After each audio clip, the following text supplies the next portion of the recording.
ফরজ ইবাদত ছাড়লে গুনাহ হয় না, কিন্তু তার নামে একটা সাজা বাজেট আছে, একটা শাস্তি বরাদ্দ আছে। এক ওয়াক্ত নামাজের জন্য 230 কোটি 40 লক্ষ বছর জাহান্নাম। এর থেকে বাঁচতে হলে আপনার এটা পূর্ণ করতে হবে নামাজ দিয়া। কাজেই যাদের জীবনে নামাজ ছুটে গেছে, আমার বাবারা, ওই মিয়া ঘুমান কেন, যাদের জীবনে নামাজ ছুটে গেছে তারা একটু খেয়াল করেন। আরে আজকে মরবেন আর এখনই জাহান্নাম শুরু হয়ে যাবে, আপনার গন্ধা আসে কোত্থেকে? এখনই যাবেন, কবর আযাব শুরু হয়ে যাবে। কবর আযাব থেকে বাঁচতে হলে নামাজ ছাড়া বিকল্প নাই। নামাজে 5টা পুরস্কার, তার ভিতরে 1 নম্বর হলো দুনিয়ায় রিজিকের অভাব থাকে না, 2 নম্বর হলো কবর আযাব মাপ। এই কবরের আযাব থেকে বাঁচতে হলে আপনাকে নামাজ লাগবে। কাজে আমি পরামর্শ দিচ্ছি, এদিক তাকান। আপনাকে যদি বাঁচতে হয় তাহলে প্রত্যেক ওয়াক্ত নামাজ পড়তে একটু আগে আসবেন, আইসা উমরি কাজার নিয়ত করে জীবনের শুরু থেকে একাক ওয়াক্ত নামাজ একাক ওয়াক্তের সাথে বেশি পড়ে দেবেন। ফজরে আসবেন, 2 রাকাত ফরজ নামাজ বেশি পড়ে দেবেন। ফজরের নিয়ত করবেন কিভাবে? একামত দেওয়া লাগবে না, কিরাত জোরে পড়বেন না, মসজিদে এসে সুন্নত পড়ছেন আগে বা পরে, ফরজ নামাজ পড়তে টাইম আছে, বাকি আছে, আল্লাহ আল্লাহ আমার জীবনের সর্বপ্রথম ফজরের 2 রাকাত ফরজ কাজা নামাজ পড়তেছি, আল্লাহু আকবার। জোহরে মসজিদে যাইয়ে আল্লাহ, তারপরে জোহর 4 রাকাত, আল্লাহু আকবার, তারপরে আসর 4 রাকাত, আল্লাহু আকবার, তারপরে মাগরিব 3 রাকাত, আল্লাহু আকবার, তারপরে ইশা 4 রাকাত, আল্লাহু আকবার, তারপরে বেতের 3 রাকাত, আল্লাহু আকবার, তারপরে ফজর, আল্লাহু আকবার। এইভাবে ওক্তে 2 রাকাত করে একাক ওক্ত করে কমাইতে থাকেন, একাক ওক্ত করে কমান। অবশেষে আপনি যদি এমন একটা অবস্থা হয় যে নিয়ত করছেন আমি সারা জীবনের কাজা নামাজ আদায় করেই দেব, এইভাবে প্রতিজ্ঞা করে শুরু করছেন, হঠাৎ করে আপনি সম্পূর্ণতায় যেতে পারেন নাই, আপনি মারা গেছেন। এই মুহূর্তে আল্লাহ পাক আপনার এই প্রতিজ্ঞার কারণে বিগত নামাজগুলো যেগুলো ছুটে গেছে আল্লাহ তাআলা মাফ করে দিতে পারে। আল্লাহ পাক বলে, ওয়াল্লাযীনা জাহাদু ফীনা লানাহদিয়ান্নাহুম সুবুলানা। বান্দা তোমার চেষ্টা ওখানে শেষ, এতদিন বোঝো নাই তাই ভুল করেছো। আজকে মাওলানা নাসিরের কাছ থেকে বয়ান শুনে তুমি প্রতিজ্ঞা করছো কাজা নামাজ আদায় করবা, শুরু করে দিছো, আমি তোমার হায়াত শেষ করে দিছি, বাকি তুমি বেঁচে থাকলে পড়তে, এইটা বিবেচনা করে আমি তোমার সুরা নামাজগুলো পূর্ণ করে দেব। পাশাপাশি আরেকটা পরামর্শ দেই, কি বলেন, কথা ঠিক আছে নাকি? পাশাপাশি আরেকটা পরামর্শ দিই, বুঝে নেন। সেটা হলো বিশেষ রাত্রে নফল ইবাদত বেশি করেন না আমার মা বোনরা, বিশেষ করে মহিলারা। ফরজ নামাজ পড়ুক আর না পড়ুক, সবে বরাতে একেবারে মাজায় রুমাইল বাইন দিয়ে নেমে যায়, সবে কদরও খুব করে, ফরজ রোজা ছুটে যায়, কিন্তু নফল রোজা ছাড়ে না বিটিরা। সবে মেরাজ, সবে বরাত, আইয়াম বীজ, আশুরা কোথায় কি আছে সব কুস্তি তালে তাই। নফল ইবাদতে মহিলারা বেশি পাকা, এই জন্যই পরামর্শ দিচ্ছি, আপনারা নফল ইবাদত যে রাত্রে বেশি করেন, আপনারা ওই রাত্রে নফল ইবাদত থাক। 1 রাকাত নফল নামাজের জন্য কিয়ামতে আপনারা জিজ্ঞাসা করা হবে না। সবে বরাতে নামাজ পড়ছো কি, নফল নামাজ পড়ছো নাকি, এটা জিজ্ঞেস করা হবে না। সবে কদরে নফল নামাজ পড়ছো নাকি, এটা জিজ্ঞেস করা হবে না, কিন্তু ফরজ নামাজ জিজ্ঞেস করা হবে। কাজেই আপনি যে রাত্রে বেশি নফল নামাজ পড়ার নিয়ত ছিল, ওই রাত্রে আপনি উমরি কাজা আদায় করতে থাকেন। 50 ওয়াক্ত পড়ে দেন, 50 ওয়াক্ত পড়ে দেন, 50 ওয়াক্ত পড়ে দেন, কমপক্ষে 50 ওয়াক্তের শাস্তির থেকে বেঁচে গেলেন। এরপরে আল্লাহর কাছে ক্ষমা চান। হযরত ওমর রাদিয়াল্লাহু তাআলা এক সাহাবীর বাড়ির কাছে যে ডাকতেছে, আপিল বাইতে ফুলান, এ বাড়ি কি অমুক আসো, বাড়ি কি অমুক আসো, এইগুলো ডাকতেছে। তো বাড়ির ভিতরে থেকে একটা বাচ্চা বেরিয়ে আসছে, আইসে সালামের উত্তর দিয়ে বলছে, লাইসা আবি ফিল বাইত, আমার আব্বা বাড়ি নাই। আইনা জাহাবা আবু, বাতাস দেওয়া লাগবে না, আইনা জাহাবা আবু, তোমার আব্বা কোথায় গেছে? জাহাবা ফিস সুক, আব্বা বাজারে গেছে। মাতা জাহাবা, কখন গেছে? আলান, এই মাত্র গেছে। মাতায় আর জিউ, কখন ফিরবে? সাইয়ার জিউ, এখনই চলে আসবে। পুলার সাথে কথা কইতে হযরত ওমর এই 2-4 কথা বলতে লোকটা বাজারেতে চলে আসছে। আসার পরে বলতেছে, তুমি বাজারে গেলে, এইমাত্র গেলে, আবার এইমাত্র চলে আসলে, তা গেলে কেন? যাওয়ার কি দরকার? কয় ভাই, বাজারে গেছিলাম কিছু নেকি কিনতে আর কিছু গুনাহ বেচতে। তো নেকি কিনা আর গুনাহ বেচা শেষ, আর বাজারে তো থাকার জায়গা না, ওখানে তো আরামের জায়গা না। নবী পাক বলেছেন, আবগাজুল বিলাদে ইলাল্লাহি আসওয়াকুহা, দুনিয়ার সবচেয়ে নিকৃষ্ট জায়গা বাজার আর দোকান। দেখেন না, 4 দোকান আপনাদের এদিকে আছে নাকি আমি জানি না, চায়ের দোকানে বসে কত প্রকারের গল্প হয়। একেবারে বর্তমানে তো মূল গল্প হচ্ছে হাসিনের গল্প। এ শুধু এই তো মাসখানিক, এর আগেতে সারা জীবন ভরে বসে 4 দোকানে গীবত, শিকায়েত, সমালোচনা করতে হুজুরির সমালোচনা, পীর সাহেবের সমালোচনা, সবাইরে সাইগুচ্ছি সাপটাপ করে দিয়ে এরপরে জাতীয় সংসদ নিয়ে বসে। এই জায়গাতে যা বুদ্ধি দেয় সরকার সেই অনুযায়ী দেশ চালায়। এত মজার জায়গা চার দোকান তার বলার না, মসজিদ ভালো লাগে না। তো বলে যে ভাই বাজার তো বেশিক্ষণ থাকার জায়গা না, যাই একটু নেকি কিনে একটু গুনা বেচে চলে আসি। কয় যে কোন গলিতে নেকি কিনা বেচা হয়, গুনা কিনা বেচা হয় কোন গলিতে? কয় যে বাজারের যে কোনো জায়গা। কয় যে তো জানি না, বলো তো। তো ওই সাহাবী বলতেছেন, আমি নবী পাকের কাছে শুনেছি কোনো ব্যক্তি যদি বাজারে যাইয়া একটা দোয়া পড়ে, লা ইলাহা ইল্লাল্লাহু ওয়াহদাহু লা শারীকা লাহু লাহুল মুলকু ওয়া লাহুল হামদু ইউহয়ি ওয়া ইউমীতু ওয়া হুয়া হাইয়্যুল লা ইয়ামুতু বিয়াদিহিল খায়র ওয়া হুয়া আলা কুল্লি শাইইন কাদির। এই দোয়াটা বাজারে যে পড়ার সাথে সাথে আল্লাহ তাআলা তার আমল নামা থেকে 10 লক্ষ গুনাহ মুছে দেয়। বেশি খুশি হন নাই মনে হয়? কারণ সুবহানাল্লাহ না বলারও কারণ আছে, কারণ ও পড়বো না কোনোদিন, পারবো না কোনোদিন, খালি সুবহানাল্লাহ কই লাভ কি, তাই নাকি? আপনারা যদি বলা হয় বাজারে যে শীতের রাত্রে কাঁসাই দিয়ে গা গতর ভিজে অবস্থায় ঘন্টা খানিক দাঁড়ায় থাকলে আপনাদের 1 লাখ টাকা দিবে, তাহলে কে না যাবেন কোন তো? প্রত্যেকে যাবেন। আর এখানে গেলে 10 লক্ষ গুনাহ মাফ। একটা গুনাহ সমান 7,000 বছর জাহান্নাম। তাহলে 10 লক্ষ গুনারে 7,000 দিয়ে গুণ দেন, কত কোটি বছর হবে? একটা দোয়া পড়লে এত কোটি বছর জাহান্নাম থেকে বেঁচে যাবেন। এই দোয়াটা পড়লে 10 লক্ষ গুনাহ মাফ, সাথে সাথে আমল নামায় 10 লক্ষ নেকি। আরে 10টা না, 10,000 না, 10 লক্ষ। এটা আমার ওই ওয়াজের সাথে, আমার ওই কথার সাথে সম্পৃক্ত। এই জায়গায় এত নেকি দেবে কেন, এত গুনাহ মাফ করবে কেন? সামান্য একটু দোয়ায়। ওই দোয়া মসজিদে পড়লে এই ফজিলাত না, ওই দোয়া কাবা ঘরে পড়লে এই ফজিলাত না, ওই দোয়া শবে কদরে পড়লে এই ফজিলাত না, ওই দোয়াটা বাজারে পড়লে এই ফজিলাত। কেন? কয় বাজার ইবাদতের জায়গা না, ওটা সম্পূর্ণ দুনিয়া। ওই জায়গা যাই ওই প্রতিকূল পরিবেশে বান্দা আমার স্মরণ করে দোয়াটা পড়লে আমি আল্লাহ এত খুশি হয়ে যাই যে তার আমল নামা থেকে 10 লক্ষ গুনাহ মুছে দিই। এত খুশি হয়ে এই প্রতিকূল পরিবেশে আমার স্মরণ করার কারণে 10 লক্ষ নেকি দিতে আমি বাধ্য হয়ে যাই। তো সাহাবী বলতেছেন, আমি এই নেকি কিনা বেচা করছি তো চলে আসছি, আর বাজারে থাকার তো আমার প্রয়োজন নেই। খুশি হইলেন, চলে গেলেন আর এক সাহাবাকে ডাকতে। সেই সাহাবার কাছে যে ডাক দিয়েছে, আফিল ভাইতে ভুলান, বাসায় কি অমুক আছেন? ছোট্ট বাচ্চা বেরিয়ে এসে বলে, লাইসা আবি ফিল বাইত, আমার আব্বা ঘরে নাই। আইনা যাবা, কোথায় গেছে? কয় যাবা ফিল মসজিদ, আমার আব্বা মসজিদে গেছে। মাতা কখন গেছে? কয় ইন্দাল ফজর, ফজরের নামাজ পড়তে গেছে। মাতাই আর জো কখন আসবে? কয় তা বলতে পারি না। জোহর পড়েও আসতে পারে, আসর পড়েও আসতে পারে, মাগরিব পড়েও একবারে আসতে পারে, অথবা একবারে ঈশা পড়েও আসতে পারে। আবার অনেকদিন যদি মসজিদে 4টে খাবারের ব্যবস্থা হয়ে যায় তাহলে রাত্রে বাসায় নাও আসতে পারে, মসজিদে থাকে, পরের দিন ফজর ইশরাক করে বাসায় আসতে পারে। এটা হলো সাহাবায়ে কেরামদের স্বভাব। এটা কাদের স্বভাব? সাহাবায়ে কেরামদের স্বভাব। আর আমাদের স্বভাব, বাজারে গেছে, হুজুর বলেন আমার উম্মতের আখিরি জামানার উম্মতের স্বভাবের সম্পূর্ণ পরিবর্তন হবে। যদি বলে তোমার আব্বা কোথায় গেছে? বাজারে গেছে। কখন গেছে? সকালে ঘুমাতে উঠে তো মেসাক করতে করতে গেল, বিরাজ করতে করতে গেল তো সকালে, দিনই আসতেও পারে নাও পারে। রাত্রে টেলিভিশনের আখেরি মোনাজাত হয় 12টা 1টার দিক, ওর পরে আসতে পারে। আর তো নির্বাচনের পর নাও আসতে পারে। বিলাং চা পাও, চা পাচ্ছে, বিস্কুট পাচ্ছে, নাও আসতে পারে। যদি কয় তোমার আব্বা কোথায় গেছে? মসজিদে গেছে। কখন গেছে? এই তো গেল। আসবে কত পরে? ভাই এখনই চলে আসবে। 1 রাকাত পড়তেও পারে, নাও পারে। মসজিদে যায় 2 রাকাত পড়তেও পারে, নাও পারে। ঘটনাও তাই। মসজিদে আসছে বাড়ির থেকে, এসে দেয় যে ইমাম সাহেব সালাম ফিরে দিছে, আসসালামু আলাইকুম রহমতুল্লাহ, আসসালামু আলাইকুম। নামাজই পড়া হলো না, কইতে পেরেছে কথা। কারণ উম্মতের এই বাস্তব অবস্থা আসছে কি আসে নাকি? সাহাবায়ে কেরামদের অবস্থা ওরকম ছিল, আর আমাদের অবস্থা এই হয়ে গেছে। ও দোস্ত, আমাল হায়াতুদ দুনিয়া ইল্লা কালিল। এই সময় একেবারে কম, একটু কাজে লাগান। মসজিদে একটু সময় বেশি দেন, মসজিদে একটু সময় বেশি দেন।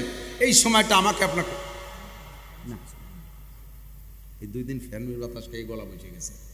গরমে ঘামতে থাকি, কথা বলতে থাকি, গলা বসে না। ফ্যানের বাতাস নিলেই গরম, গলা বসে যায়, আমার সমস্যা। তো এখন এই অল্প একটু সময়, আমার দিক তাকান, অল্প একটু সময় আমারে ইনকাম করতে হবে। কি জানেন? সময় তো কম। বলতে চাইছি 40 বছর বয়স শুরুতে চলে গেছে, 1 ওয়াক্ত নামাজও পড়ে নাই, এরকম আল্লাহওয়ালা মানুষ আছে না? ওরা কিন্তু বহুত বড় আল্লাহওয়ালা। ওরা আমার আপনারা কয় যে অত নামাজ কালাম পড়ি নে, তবে ইমান আছে। এ কয় কি কয় না? আপনাদের দিকে কথা আছে না?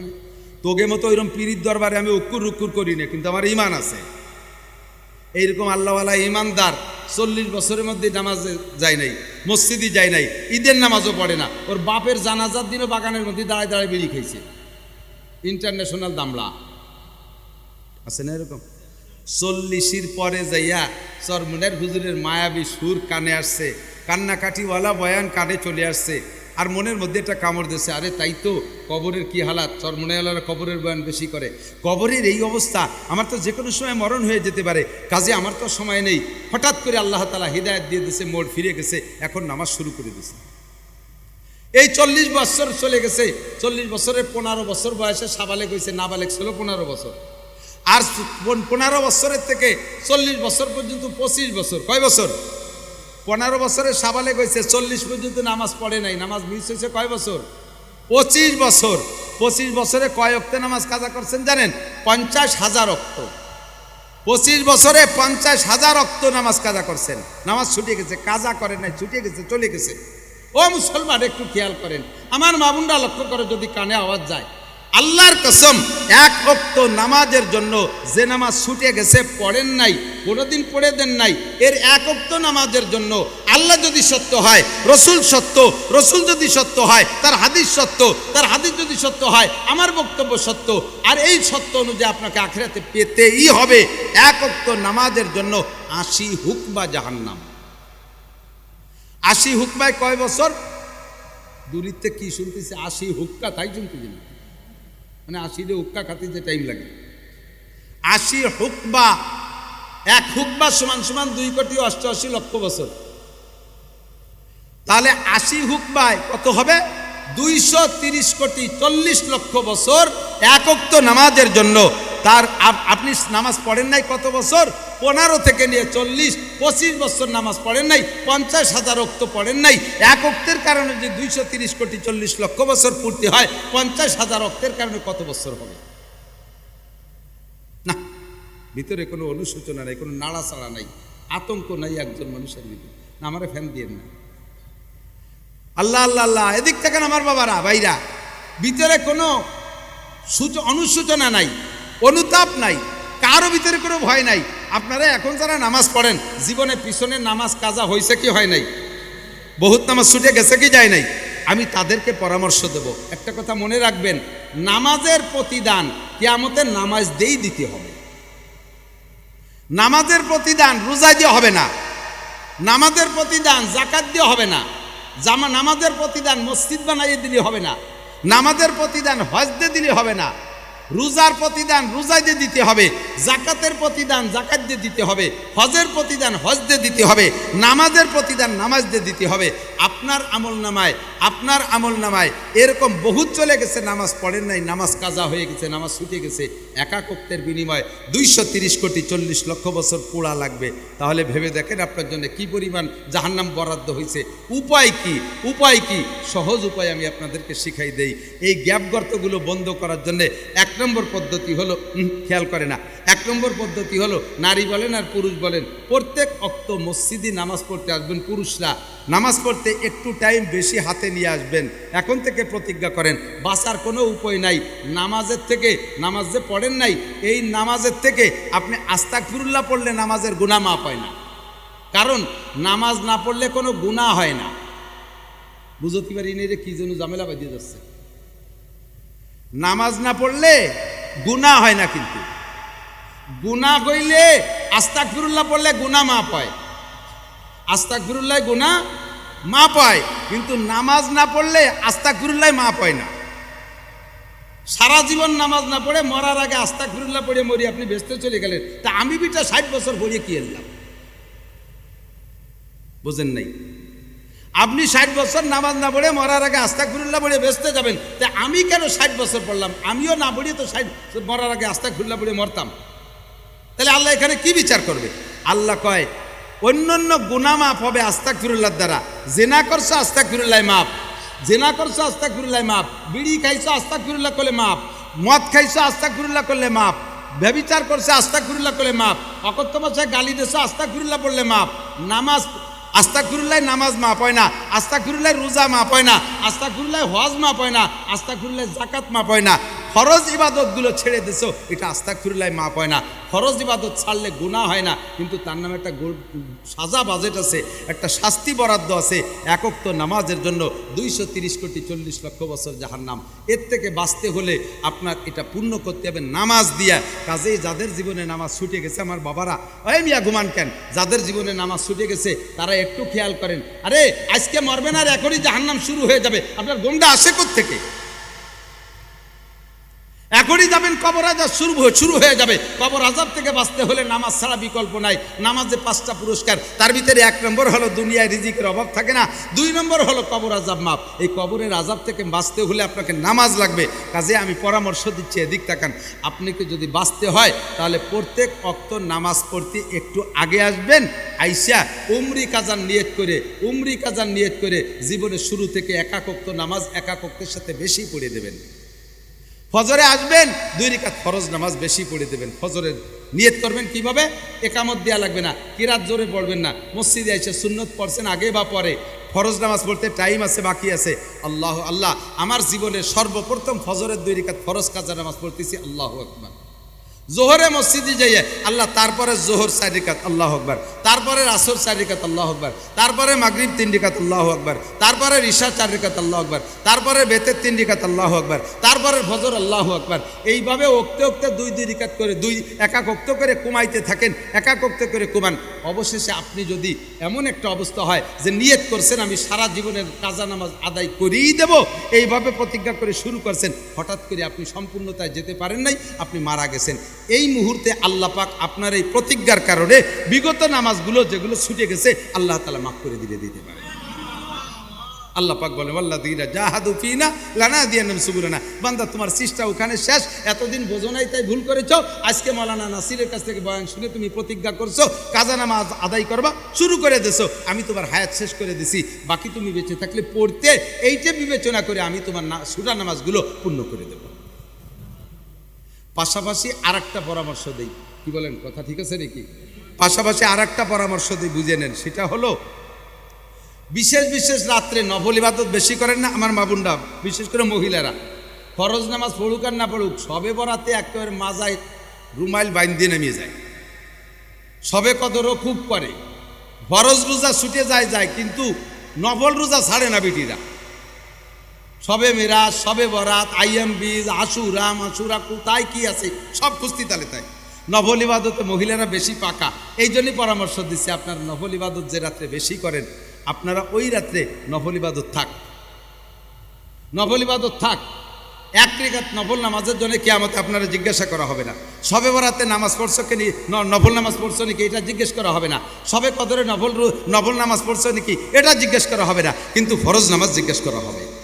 কাজেই আপনি যে রাত্রে বেশি নফল নামাজ পড়ার নিয়ত ছিল, ওই রাত্রে আপনি উমরি কাজা আদায় করতে থাকেন। 50 ওয়াক্ত পড়ে দেন, 50 ওয়াক্ত পড়ে দেন, 50 ওয়াক্ত পড়ে দেন। কমপক্ষে 50 ওয়াক্তের শাস্তির থেকে বেঁচে গেলেন। এরপরে আল্লাহর কাছে ক্ষমা চান। যদি আস্তাগফিরুল্লাহর তওবায় যদি এটা ক্ষমা না হয়, তাহলে আস্তাগফিরুল্লাহ তওবা পড়ে কী হবে? একটু ভালো করে বুঝে নেন। আপনি আমার কাছে 5,000 টাকা পাবেন। একেবারে বাস্তব ওকে একটা শুনাই। আমার ছাত্র বয়সে এক এলাকায় পড়াশোনা করতাম, নাম বলবো না। ওই এলাকায় এক সুফি সাহেব, দরবেশ সাহেব, এমনি খুব নামাজি, বড় জুব্বা, পাগড়ি, সবসময় পাগড়ি থাকে, একেবারে খুব বুজুর্গ আমলি মানুষ, কিন্তু লেনদেনের ব্যাপারে ওনার চরম দুর্বলতা। উনি এক ডাক্তারের কাছে থেকে ঔষধ খাইছে 300 টাকার। আজ দেয় কাল দেয় করতে বেশ কিছুদিন চলে গেছে, দেয় না, 3 বছর দেয় না। এর মধ্যে ওই সুফি সাহেব তবলিগি চলে গেছে 3 চিল্লায়। তবলিগির থেকে যাইয়া 3 চিল্লায় যাইয়া তবলিগির থেকে শুনে আসছে যে মানুষের হক যদি তুমি নষ্ট করে থাকো, আল্লাহর হক নষ্ট করলে আল্লাহ মাফ করতে পারে, মানুষের হক নষ্ট করলে আল্লাহ মাফ করতে পারবে না, এটা মানুষের ব্যাপার। কাজেই মানুষের লেনদেনের হক শোধ করো। মানুষকে যদি কথা দিয়ে কষ্ট দিয়ে থাকো, এটাও তুমি জীবদ্দশার সমাধান করে নেবা। এই বয়ান শুনিয়ে আইসিয়া ওনার পরাণ কাঁপতেছে, আল্লাহ, ওই ডাক্তার তো 300 টাকা পাবে, এখন তারে তো টাকা না দিলে তো হবে না, অথবা মাপ চেয়ে নিতে হবে। কি করা যায়, টাকার কথা মনে করে দিলি তো সে টাকা ছাড়বে না, কাজে আবার মাপ তার থেকে করাই নিতে হবে। উনি বড় কৌশল করে যাইয়া ডাক্তার সাহেবের সামনে যে একেবারে গোলগাল হয়ে যে বসে সালাম কালাম দিয়ে, ডাক্তার সাহেব কেমন আছেন, আমি তো তিন চিল্লায় গেছিলাম, 4 মাস আল্লাহ রাস্তায় সময় দিয়েছি, বহু কিছু জানছি শিখছি, তার ভিতরে একটা জিনিস জানলাম যে দুনিয়ার থেকে সব কিছু সমাধান করে যেতে হবে। আমি আপনারা যদি কষ্ট দিয়ে থাকি আপনি মাফ করে দেবেন, আপনি আমারে কষ্ট দিলে আপনিও মাফ করে দেবো, এভাবে মাপামাপি করে নিয়ে এই ভালো। তো উনারটুক আগে উনি ঢেলে দিচ্ছে, ডাক্তার সাহেব আপনি যদি আমার জীবনে কোনোদিন কোনো কষ্ট দিয়ে থাকেন আল্লাহ রাস্তায় আমি মাফ করে দিলাম। তো উনি যখন মাফ করে দিচ্ছে তাহলে ডাক্তারের দায়িত্ব এসে গেছে, আমি যদি আপনার কাছে কোনো কিছু পাইয়ে থাকি তা আমি সব মাফ করে দিলাম। এবার আপনিও যদি আমার পর কষ্ট পেয়ে থাকেন আল্লাহর রাস্তায় মাফ করে দেবেন, আর কোনো লেনদেন দিনাদায়ক থাকলে সেটা আল্লাহর রাস্তায় মাফ করে দেবেন। তো ডাক্তার সাহেব বলতেছে সব তোমারে মাফ করে দিলাম, টাকা 300 আগে দাও, টাকা 300 আগে দাও। টাকাই যদি দেবো তাই মাফ কি করলেন? মাফ করলাম আলো 3 বছর ঘুরাইছিস, এই যে কষ্ট দিছিস এই কষ্ট মাফ করে দিলাম, কিন্তু টাকা ফেলা। আমি নামাজ পড়া দরকার ছিল যে বয়সে, সেই বয়সে পড়ি নাই, এখন বুড়োকালে পড়ছি, এতদিন আল্লাহরে ঘুরাইছি, এতদিন আল্লাহরে ঘুরাইছি, লাস্টে এসে পড়িয়ে দিছি, আল্লাহ কাল দিনা পাওনা শোধ। এবার তুমি মাফ চাবা 3 বছর কেন আমারে ঘুরাইছো, এই জন্য আস্তাগফিরুল্লাহ পড়ো, আস্তাগফিরুল্লাহর দ্বারা এই 3 বছর ঘুরানোটা মাফ করে দেবো। 3 বছর ঘুরানিয়ে কষ্ট, 20 বছর ঘুরানিয়ে কষ্ট, 25 বছর ঘুরানিয়ে কষ্ট মাফ করে দেবো, কিন্তু নামাজ আমারে দেওয়া লাগবে, নামাজ ছাড়া উপায় নেই। এক লোকের আমল সব কমপ্লিট, সব কমপ্লিট, সুন্নতি টুপি, সুন্নতি পাগড়ি, সুন্নতি চুল সব ওকে, মহিলার সব কিছু ওকে। এখন যখন সব কিছু ওকে হয়ে গেছে তখন ফেরেশতারাও খুব খুশি, যে ফেরেশতা আমলনামা দেখতেছে, উনি ভোটার লিস্টে মানে 100 গুনতেছে, উনি সব গুনিয়ে দেয় যে প্রায় কাছায় গেছে, পার হয়ে যায় বাপ, তখন থেকে এই ফেরেশতার মধ্যে একটা আনন্দের স্লোগান শুরু হয়ে যাবে, আমি যার হিসাব নিছি, আমি যার খাতাপত্র দেখছি, আলহামদুলিল্লাহ ও তো পার হয়ে যাবে, এখন বেচতে নিয়ে যাব। হঠাৎ করে লাস্টে যে দেখে যে ফজরের 2 রাকাত নামাজ নাই, 2 রাকাত নামাজে টান পড়ে গেছে। এখন এই ফেরেশতারও মন খারাপ, ও লোক তো বিপদে পড়ছেই পড়ছে। ফেরেশতার সহিহ হাদিসের তর্জমা বলছি, ফেরেশতা আল্লাহর কাছে রিকোয়েস্ট করবে, আল্লাহ ওর তো সবই ভালো, মাত্র 2 রাকাত নামাজে কম পড়ছে, কি করা যায়? আল্লাহ কয় নো টক বাট উস্কুট, চুপ থাক, ও নামাজ আমার হক নষ্ট করছে, তুমি সুপারিশ করা কিনা, তোর কিছু মারি খেয়েছে, এ ফেরেশতা তোর কিছু মারি খেয়েছে, তুই কথা কও। আল্লাহ দেখলাম যে পিরাই পার হয়ে যায়, মাত্র 2 রাকাত নামাজ। আল্লাহ কয় তোমার কাছে তো মাত্র, আমার কাছে অনেক কিছু। এখন ওই ফেরেশতা কিছুক্ষণ পরে ঘুরে গেরিয়ে এসে আল্লাহ ওই লোকটার আমল নামায় কিন্তু অতিরিক্ত 1000 খতম কোরআন শরীফ পড়া আছে, ওই যে 1000 খতম কোরআন শরীফ পড়া আছে নাকি দিয়ে দাও। ও লোকটা কিন্তু 10 বার উমরা করছে অতিরিক্ত, দিয়ে দাও ওটা নাকি, ওটা দিয়ে দাও আলাদা। ও কিন্তু 50 লাখ টাকাও দান করছে এক মসজিদে, দিয়ে দাও অন্য কি, ওকে দিয়ে দাও, কিন্তু নামাজ লাগবে 2 রাকাত, নামাজ লাগবে 2 রাকাত। ও ওই দিয়ে পড়ে না, কোনো তাই কাজ হবে না। পাগড়ি যত বড় 3 খেতে যে বান্ধু, পরনে লুঙ্গি নাই, লুঙ্গি একটা যে ভর্তিই হবে। এখন ফেরেশতা কোনো উপায়ান্তর না পেয়ে কয় আল্লাহ একটা জিনিস পাইছি। কি পাইছো? ওর আমল নামায় 2 রাকাত নফল নামাজ পাইছি। নফল নামাজ কয় রাকাত? 2 রাকাত নফল নামাজ। নফল তার তোমার পাওনা না, এটা তো তার ব্যাপার। এক জায়গা দিয়ে যে 2 রাকাত নফল নামাজ আছে, আল্লাহ কয় হ্যাঁ, নামাজ দিয়ে নামাজ সমাধান করতে পারে, নামাজ দিয়ে নামাজের গ্যাপ পূরণ করতে পারে। নফল নামাজ তো নফল নামাজ, নফল নামাজও যে নামাজ, ফরজ নামাজও সেই নামাজ। ফরজ নামাজ পড়তেও যা লাগে নফল পড়তেও তাই লাগে। কাজে নামাজ দিয়ে নামাজের গ্যাপ পূরণ করা যেতে পারে, কিন্তু রোজা আর তিলাওয়াত আর যাকাত দিয়ে নামাজের গ্যাপ পূরণ হবে না। এই জন্যে বলা হয়, হাদিসে আসছে, আল্লাহ রসুলও বলেন তোমরা একটু নফল পড়ে ফান্ডে রেখো, নফল নামাজ একটু কাছে রেখে দিও, একদিন তোমার ফরজের টান পড়লে ওই নফল দিয়ে তোমার ফরজের গ্যাপ বন্ধ করা যেতে পারে। আর আগে ফরজ দিয়ে পূরণ করার চেষ্টা করে। এবার আসেন দোস্ত, সংক্ষেপে বলি, আর কথা বাড়াবো না, বেশিক্ষণ বাড়াবো না। এখন যে নামাজ পড়তেছেন, হ্যাঁ আমার দিক, যে নামাজ আপনারা পড়তেছেন, এই নামাজটা কতটুক হচ্ছে এটা কি কোনোদিন ফিতে দিয়ে মাইফে দেখছেন? খেয়াল করতেছে না, একটুও খেয়াল করতেছে। আল্লাহর ঘর মসজিদে বসে কসম খেয়ে বলি, নামাজ পড়ছেন, নামাজ পড়ার পরও এই নামাজ হই নাই সাব্যস্ত করে একাক ওয়াক্তে নামাজের কারণে 230 কোটি বছর 30 কোটি 230 কোটি 40 লক্ষ বছর জাহান্নামে আপনার পোড়া লাগবে নামাজ পড়ার পরও। কারণ নামাজকে যেমন পড়া দরকার ছিল সেরকম আপনি পড়েন নাই। নামাজ ভাঙ্গার কারণ 19টা, তার ভিতরে 1 নম্বরে নামাজে অশুদ্ধ পড়া। বলেন নামাজে শুনবো কিরাত শুনবো নাকি? ইন্টারভিউ নেব? একটু কর না কেন? আমার পছন্দ মতো একজনকে ধরি, ইনশাল্লাহ ফেল করবেন, ইনশাল্লাহ ফেল করবেন। দাড়ি যত বড় লম্বা হোক, টুপি যত বড় হোক, মাথায় যত বড় পাগড়ি হোক। আগে একদিন আমি নামাজ পড়তে দাঁড়াইছি, মসজিদে মুসল্লি নাই, আমার মাদ্রাসার মসজিদে। এখন আমার পাশে একজন মুসল্লি পাইছি, পাবলিক, মাদ্রাসা বন্ধ, হুজুররা ছাত্র সব বাড়ি গেছে। ওরে কইলাম তুই তো নিয়মিত নামাজ পড়ি, একামত দে। ও কানে আজ দিয়ে আমার ভাষে দাঁড়ায় আজান দিয়া শুরু হয়ে গেছে,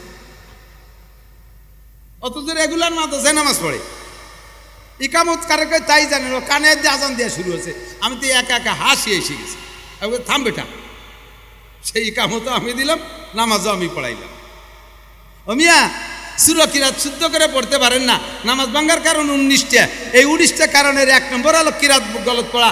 একামত দিতে দিলে একামতে যে চেহারা, একামত শুনে শয়তানও হাসে। আজান দেন তা শুনলে শয়তানও হাসে। তো সারাটা জিন্দেগি করে ইবাদত করছেন, একটা নামাজ, এক ওয়াক্ত নামাজ আপনার আমল নামায় জমা হয় নাই। এই নামাজ দিয়ে জান্নাতে যেতে পারবেন না। নামাজ না পড়েও যতদিন জাহান্নামে পড়বেন, এইরকম নামাজ পড়ার পরেও অতদিন জাহান্নামে পড়বেন, কারণ মানে নামাজই হয় নাই। আপনি দুনিয়ার সব কিছু বোঝেন, ব্যবসা বোঝেন, বাণিজ্য বোঝেন, রাজনীতি বোঝেন, হাসিনেরে উঠোচ্ছেন, খালেদারে ডুবোচ্ছেন, হাসিনেরে ডুবোচ্ছেন, খালেদারে উঠোচ্ছেন, একেবারে রাজা, এমপি, মন্ত্রী সব কিছু বানায় ফেলে দিচ্ছেন। এত ক্রিমিনালি পেঁয়াজপোজ বোঝেন, আলহামদুলিল্লাহ বোঝেন না কে?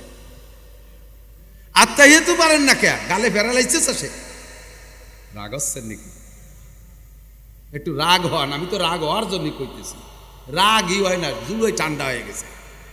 ভিতরে হিট তৈরি করেন। এখন বাঁচার একটা উপায়, এদিক তাকান। সুন্নাত আর নফল, এটার হিসাব আল্লাহ নেবে না। সুন্নাত আর নফলের হিসাব আল্লাহ নেবে, ফরজের হিসাব আল্লাহ, ফরজের হিসাব। এখন আমরা পুরুষদের আল্লাহ তাআলা একটা সুযোগ দিয়েছে। আমরা হানাফি মাযহাবের মুসল্লি, আমাদের একটা সুযোগ আছে, হাদিসের মধ্যে আছে, মান কানা লাহু ফি সালাতি ইমামুন ফাকিরাতুল ইমাম লাহু কিরাতুন। যার নামাজে ইমাম আছে, ইমামের কিরাতি তার কিরাত পড়া লাগতেছে না। আমাদের কিরাত অশুদ্ধ, ইমামের পিছনে ইক্তেদা করবো, আল্লাহু আকবার সানা বাঁধে দাঁড়াবো। আমার ইমামের কিরাত হয়ে যাচ্ছে, কিরাত ভুলের কারণে যে নামাজ হচ্ছিল না, সেই বিপদ থেকে আমি নাজাত পেয়ে গেলাম, আমার নামাজটা শুদ্ধ হয়ে গেল। বলেন না সুবহানাল্লাহ। পাশাপাশি আর একটা ইনকাম আছে, এদিক তাকান। 1 ওয়াক্ত নামাজের বিনিময়ে 527 ওয়াক্ত নামাজের সওয়াব দেওয়া হবে। জামে মসজিদে ইমামের পিছনে নামাজ পড়লে 1 ওয়াক্তের বিনিময় কত? 527 ওয়াক্ত। আর এটা কি খেয়াল করেন, এদিক তাকান। 1 ওয়াক্তের বিনিময়ে 527 ওয়াক্তের যে নেকি দেওয়া হবে, এই দিয়ে আপনার কি লাভ? পিছনে যে বহু ওয়াক্ত ছুটে গেছে, ওই যে 50,000 ওয়াক্ত ছুটা রয়েছে, আল্লাহ তাআলা ইচ্ছা করলে এই যে অতিরিক্ত নেকিটা দিচ্ছেন, এই দিয়ে আল্লাহ তাআলা পিছনের এই গ্যাপ গর্ত বন্ধ করে দিতে পারে, এই ক্ষতিটা আল্লাহ পূরণ করে দিতে পারে। কাজেই এখন থেকে আমরা পুরুষরা নামাজ পড়বো কোথায়? বলেন কোথায়? জামাতে নামাজ পড়বো। এক তো 527 ওয়াক্ত নামাজের সওয়াব পাবো, 2 নম্বরে আমার ভুল কিরাতের নামাজটা শুদ্ধ হয়ে যাচ্ছে ইমামের পিছনে পড়ার কারণে। বাকি সুন্নত আর নফল তো আমার পড়া লাগবে, এর জন্য কিরাতটাকে শুদ্ধ করে পড়া শেখেন। দুনিয়ার কত ইংরেজি বাংলা অঙ্ক শিখলেন, কোরআন শরীফ পড়া শিখতে মেলা দিন সময় লাগে না, মাত্র 61 দিন সময় লাগে। যত বড় ব্রেনি, যত কম ব্রেনি মানুষ হোক না কেন, যার কি বলো নাম জিজ্ঞেস করলেও নিজের নাম কতি যায়, বাপের নাম কই বেলায় দেয়, এত বড় ডামিজ বেরেনিও যদি হয়, তবু তার কোরআন শরীফ পড়া শিখতে মাত্র 61 দিন লাগবে। আইএ পাস করলে, ম্যাট্রিক পাস করতে 10 বছর সময় দিলে, আইএ পাস করতে 12 বছর সময় দিলে, বিএ পাস করতে 14 বছর সময় দিলে, এমএ পাস করতে 16 বছর সময় দিলে, বিসিএস পাস করতে 18 বছর সময় দিলে, বিভিন্ন কিছু পড়তে 20 বছর সময় দিতে পারলে, এতে দুনিয়া কামাই করবা। আর আখিরাতের জান্নাত কামাই করার জন্য কোরআন শরীফ শুদ্ধ করে পড়বা, এর জন্য 61টা দিন সময় দিতে পারবা না। আমি 61 দিন বের করে দেই। আরবি হরফ 29টি, কয়টি? এক একটা হরফ এক এক দিন দিছি। সারা দিন রাত ভরে লেখবো আর পড়বো একটা অক্ষর, এ না পারার কিছু আছে? কোন যত কম বেরেনি হোক, এক আলিফরে যদি 1000 বার লেখে আর পড়ে, ও কি ভুলা যায়? বা 1000 বার, তাই 1000 বার পড়েন ডেলি, 1000 তা তা তা তা তা কতি কি কি লাগে?